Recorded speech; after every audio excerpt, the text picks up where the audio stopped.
आप समय के सम्राट नहीं हैं। मैं आपको विनम्रता से याद दिलाना चाहूँगा कि आपके पास मुझसे ज़्यादा समय नहीं है। जब आपको किसी निश्चित चीज़ करने का इंतज़ार रहता है, कोई ऐसी चीज़ जिसमें आपकी सारी ऊर्जा का इस्तेमाल हो, तो उस विचार से आप पूरे दिन उत्साही और ऊर्जावान रहेंगे।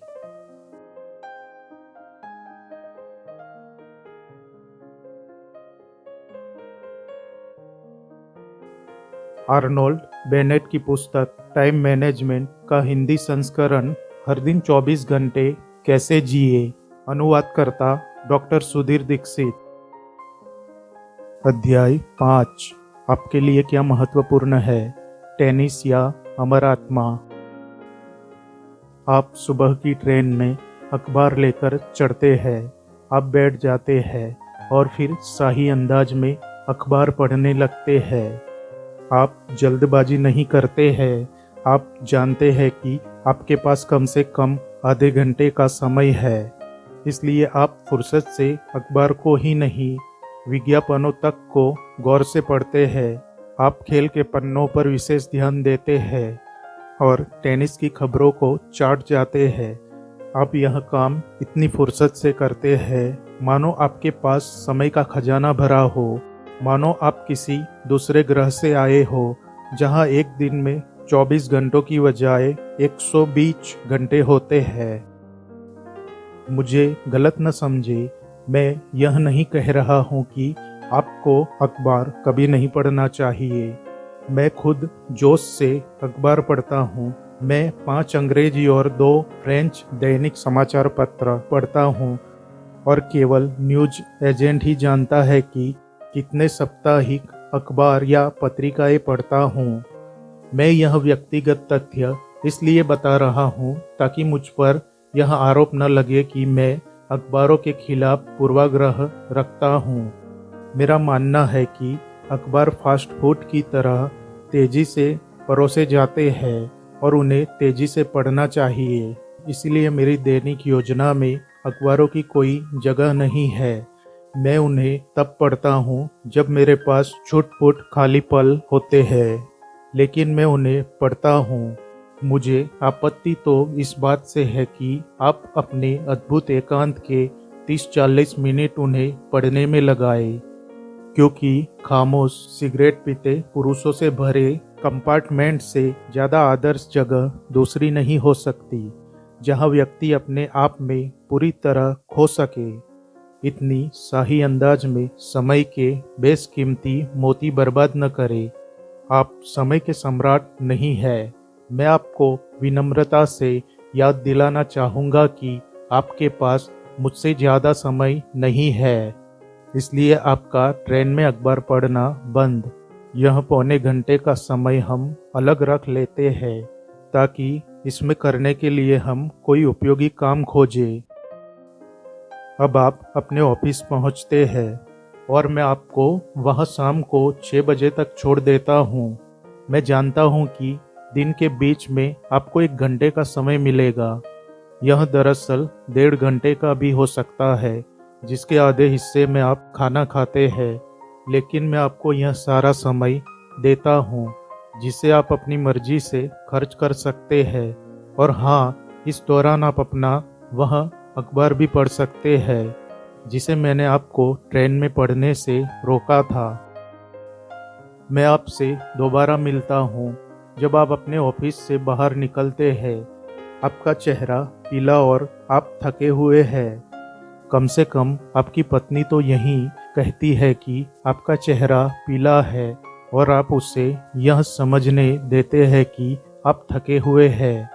घर लौटने की यात्रा में आप थकान का भाव धीरे धीरे बढ़ाते जाते हैं। थकान का भाव किसी शाह बादल की तरह लंदन के उपनगरों पर मंडराता है, खास तौर पर जाड़े में। आप घर आते ही तुरंत डिनर नहीं करते हैं, लेकिन 1 आध घंटे में आपको महसूस होता है कि आप बैठकर थोड़ा खा सकते हैं और आप ऐसा कर लेते हैं।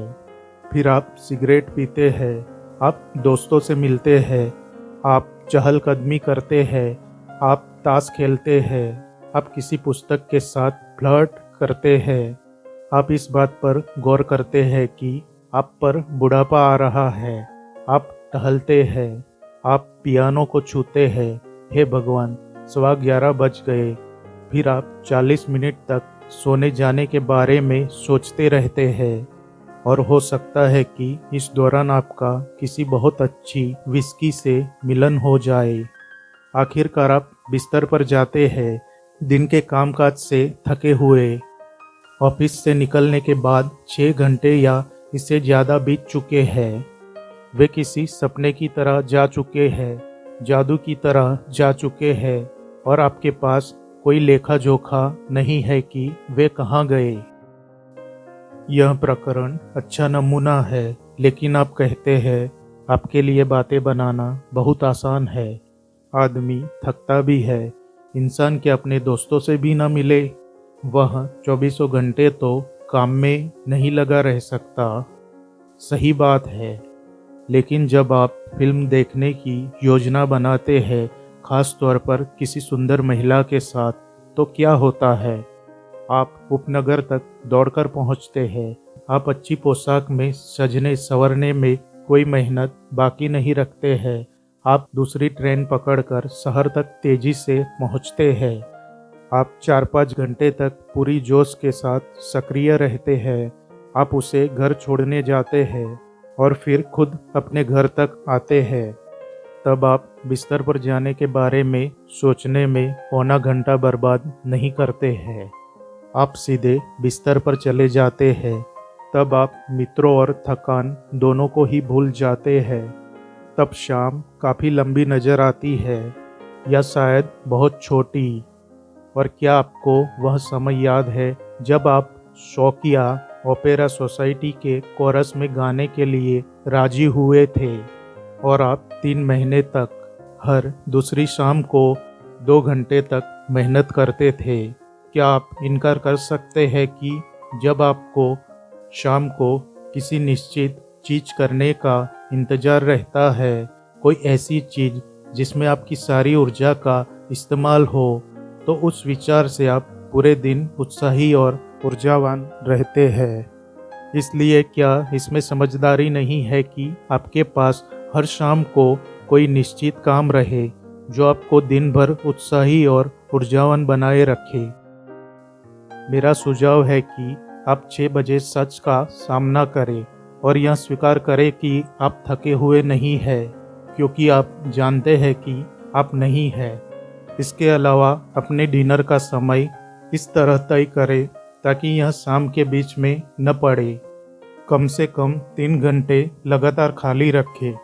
मैं यह सुझाव नहीं दे रहा हूँ कि हर रात को 3 घंटे तक अपनी मानसिक ऊर्जा का इस्तेमाल करें, लेकिन मैं यह सुझाव जरूर देना चाहूँगा कि आपको शुरुआत में हर दूसरी शाम को 1.5 घंटे का समय मस्तिष्क के महत्वपूर्ण और निरंतर विकास में लगाना चाहिए। जैसा आप गौर कर सकते हैं, इसके बाद भी आपके पास दोस्तों से मिलने, ब्रिज या टेनिस खेलने, घरेलू कामकाज करने, पढ़ने, वाइन पीने, बागबानी करने, चहलकदमी करने और कार्यक्रमों में जाने के लिए 3 शामें खाली रहेगी। इसके बाद भी आपके पास शनिवार को दोपहर 2 बजे से लेकर सोमवार को सुबह 10 बजे तक 44 घंटों की दौलत रहेगी। अगर आप इस तरह से काम करते हैं तो आप एक परिवर्तन देखेंगे। जल्दी ही ऐसा होगा कि आप इस काम को 3 शामों से ज़्यादा करना चाहेंगे। आप शायद 4 या 5 शामों को यह करना चाहेंगे और आप रात को 11:15 बजे यह बड़बड़ाने की आदत छोड़ देंगे। अब बिस्तर पर जाने के बारे में सोचने का समय है। जो आदमी अपने बेडरूम का दरवाज़ा खोलने से 40 मिनट पहले बिस्तर पर जाने के बारे में सोचने लगता है, वह बोर हो चुका है। इसका मतलब है कि वह दरअसल जी नहीं रहा है, बल्कि दिन काट रहा है। लेकिन याद रखें, शुरुआत के हर सप्ताह के 3 रातों के वे 90 मिनट इतने महत्वपूर्ण है जितने पूरे सप्ताह के 1080 मिनटों के बाकी मिनट नहीं है। वे पवित्र होंगे, उतने ही पवित्र जितने कि नाटक की रिहर्सल या टेनिस मैच होते हैं। माफ़ करना दोस्त, मैं तुमसे नहीं मिल सकता क्योंकि मुझे टेनिस क्लब जाना है। यह कहने की बजाय आप यह कहते हैं क्योंकि मुझे काम करना है। मैं मानता हूँ कि यह कहना बहुत मुश्किल है। टेनिस अमर आत्मा से ज़्यादा आवश्यक और महत्वपूर्ण लगता है।